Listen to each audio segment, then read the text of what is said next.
So far in Comp 110, all we've been doing is programming inside the main method. So we've learned that this main method here is the place that the program starts, right? So you can write things inside the main method, hit run, and whatever's inside there will run in sequential order.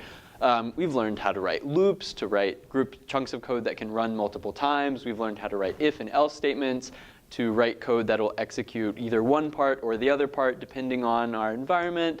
But we're all still limited inside this main method. It's just this one area that runs from top to bottom. This week, we're introducing you to something called object-oriented programming. And all that is a way of thinking about code, a way of organizing our code to make things more like they are in the real world. So if you think about the way things are in the real world, we have objects. And objects have properties about them. And there are things that you can do to objects or things that objects can do. So object-oriented programming is just separating our code. Instead of one gigantic main method, we can separate out pieces of our code that represent different objects. And it makes it a little easier to think about what's happening inside our code and reason about how we solve problems. So the object we're going to be making today is an orange. And if you think about an orange, what properties does an orange have? Well, every orange has a color and a weight. I'd say that that's a pretty good place to start. And what kind of things can happen to an orange, or can you do to an orange? Well, an orange can age, and you can take a bite out of an orange. I think those are two good actions to start off with. Okay, so now we're going to make our orange class. So we just go ahead and make a new class and name it orange. And remember, in general, with classes, uppercase O in this case, because it's class. And so right when you get into class, the first thing you want to do is you want to put in your fields. So let's go ahead and make some fields. What are things that oranges always have associated with them? Well, I think an orange has a certain color. Happens to be orange, very convenient. We're going to go ahead and say private. And fields in general, they tend to be private. And you don't need to know the details of that right now, but we'll say private. And then we're going to say string, because the color orange is a word. So we'll say string color. And we're just going to put a semicolon here. And then an orange, what else does it have associated with it? Well, when you buy oranges, you think about the weight. So we'll go ahead and make a weight associated with an orange. And we'll say double. You can have half an ounce of an orange. We'll say private, double, weight. And quick note, when you make your fields, we do these underscores in Comp 110 next to the name. So I said here, private, double, underscore, weight, because that's what we do in Comp 110. So we know that this specific value is a field. And that underscore does all of that for us. So here are our two fields. So now that we have them, let's go ahead and make a constructor, which is a special type of method that is called whenever we say the word new. And so we'll say, and the constructor name is the same as the class name. So all we say is public orange. And then you're going to put those parentheses there, and we're going to go ahead and go inside this weird kind of method called a constructor. And inside this constructor, we're going to go ahead and initialize our fields. So our first field is color. And we know easily that right when you make an orange, whenever you get a new orange in the grocery store, it's going to be orange, the string. So we're going to go ahead and say color equals orange. And then for weight, we looked it up, and the average weight of an orange is about 5 to 6 ounces. So we'll go ahead and say weight equals 6.0 for 6.0 ounces. And so that's all we need to do in this constructor. We just initialized, made the first initial values for each of these fields. Okay, so let's exit our constructor and keep moving down our class. And so the next thing you do inside your class is we're going to make some methods. So the methods are the capabilities of this blueprint. What does an orange do? What can we ask it to do? So one thing we can ask an orange is to get the color of the orange. So we're going to say public string, because string is what we're going to return from this. So that's the return type. Public string get color. And remember we have these parentheses with the method. And we go inside and we have a return statement. Very simple. We're just going to return that field, color. And then we're going to semicolon, and we're done with our method. And what's the other field that we can also get when we see an orange? We can also get the weight of it. We just place it on a scale, which is the equivalent of calling get weight on that particular orange. So we say public, and then the return type of this is the same type as the field, which is a double. So public double get weight, and same parentheses, and then once again we just return that field, weight. And that's all we need for those two methods. Well, let's go ahead and make a third. And instead of just returning our fields, let's go ahead and do something, ask something else of this orange. So what else can an orange do? An orange can age, just like other things, other objects, like people can age. So an orange can age, and so we're going to go ahead and make a void method. So it's not going to return anything, it's just going to do something to our orange. So public void age. And when we call this, what do we want to happen? Well, when an orange ages, it becomes browner, right? So why don't we change this field of an orange of color to be brown? So color equals brown now. And that's all we want this method to do. We don't have to have a return statement because it's a void method. And then let's make one final method. So why don't we, something else you can do in an orange is eat it, of course. And when you eat an orange, it changes the state of the orange, right? So we'll go ahead and make a method. Once again, it's going to be void because it's not going to return anything. It's just going to do something to this orange. And so we'll call it public void take bite. And then when we take a bite of an orange, what happens to its state? Well, the field weight gets smaller, right? Because you take a bite and its weight goes away. So we're going to take 1 ounce bites in this scenario. And so whenever you take a bite, it's going to take weight and minus equal 1. So take the weight and subtract 1 from it. Perfect. So these are our methods, and we have our orange class. So let's look a little closer at what's inside a method. So this whole thing here is a method declaration. And a method declaration has essentially 2 big parts. The part on top is called the method header. And everything inside the curly braces after the method header is the method body. So this method header here starts off with the word public, and we don't really need to worry about what that means just yet.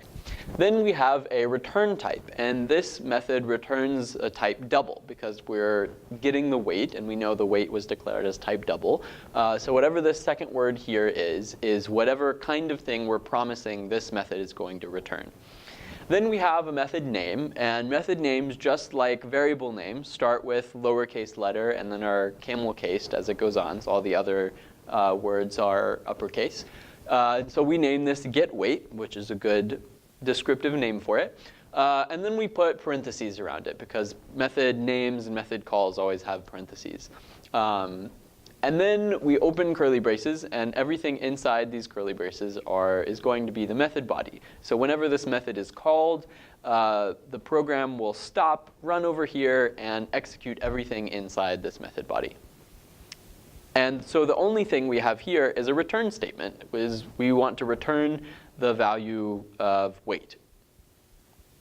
So let's jump back over to our main method. And remember, the main method is where the program starts, so there's nothing in there right now. So if we hit run, nothing would happen, because even though we've written all of that stuff in orange, because the main method is where the program starts and we haven't told it to do anything inside the main method yet, nothing would happen. So the first thing we're going to do is make a new console.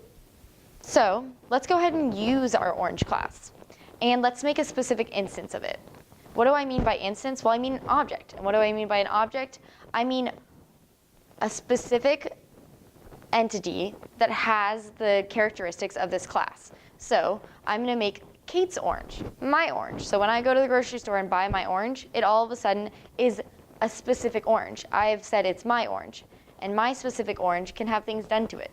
I can make it, like, leave it in the pantry until it changes color because it aged, or I can eat it really quickly so it loses weight. But that's just that one orange.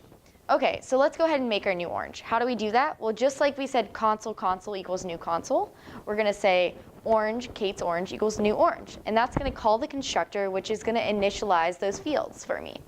So if the fields have been initialized, what do we think is going to happen when we print our getColor and getWeight methods? Well, first of all, let's talk about how do we call a method on an object. Well, just like how we said Carol.turnLeft, we're just going to say Kate.getColor, and that's going to return to me the color field. So let's go ahead and console.print that to see what happens.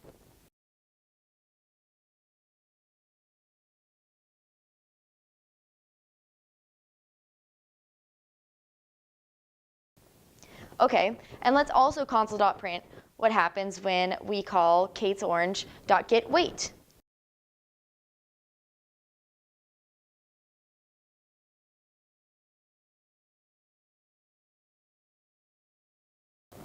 Well, as you can see, when we ran this, we got those values that we initialized the fields as, being the color orange and the weight of 6 ounces. But we can do things to change this. We can change my state of the orange. So I'm going to leave my orange in the pantry, and so my orange is going to age. So I'm going to call kate'sorange.age. Okay, so I aged my orange. Now let's go ahead and see what happens after aging it. So let's print that. So the state of my orange changed. Even though the class is still the same, my specific instance of the orange is exhibiting a specific behavior. Okay, now what happens when I call, I'm going to take a bite out of this orange. So what happens after I take a bite of it? Let's print that. Okay, as you can see, the weight went down by 1 as well. So we only have one orange in this world right now, and to make things more interesting, we can make more than one. And that's part of the beauty of object-oriented programming, is we have this orange class, which works like a blueprint for what an orange is.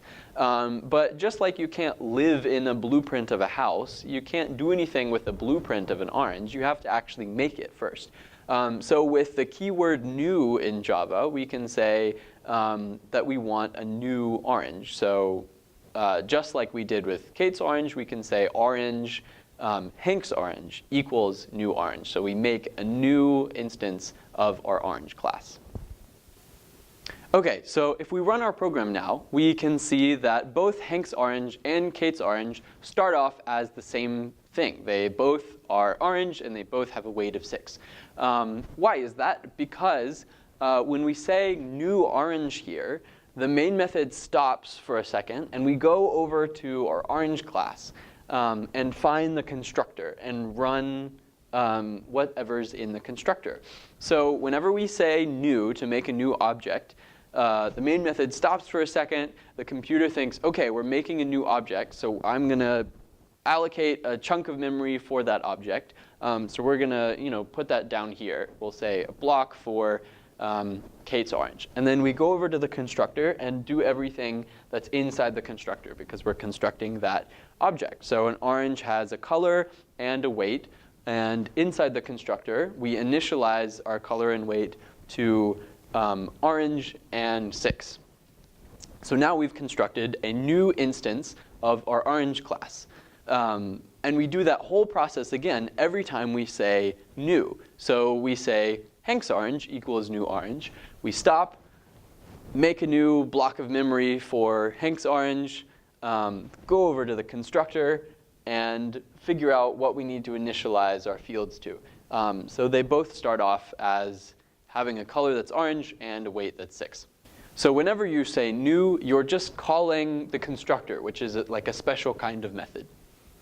So farther down in our program, we say kate'sorange.age and kate'sorange.takeByte. So now we're making method calls on Kate's orange, which is an instance of our orange class.